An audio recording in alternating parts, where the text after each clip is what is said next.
तू अल्लाह जो तो जिक्र करी तो अल्लाह वरी तुझो जिक्र तो करे। जिक्रुन लक फिस समा, आसमानन में तुझो जिक्र।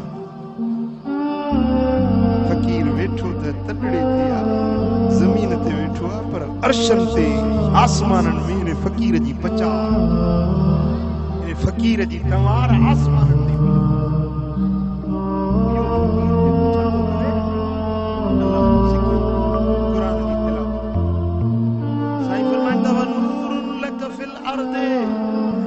जमीन में यो जिक्र तुझे ला नूर थी वी।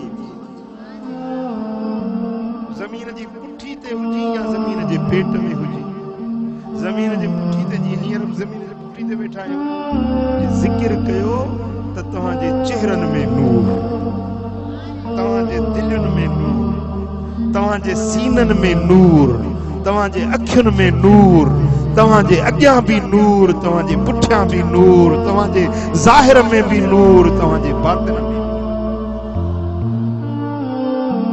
जॾहिं ज़मीन जे पेट में वञी पवंदे न क़ब्र में पूरबे तो उहा सोढ़ी सामी ऊंदाही अंधेरी कोठड़ी हूंदी, पर ज़िक्र वारो जेॾीमहिल वेंदो त अल्लाह जे ज़िक्र जे करे उन जी क़ब्र मुनव्वर थी वेंदी, क़ब्र रोशन बणिजी वेंदी, क़ब्र चमकदार बणिजी वेंदी।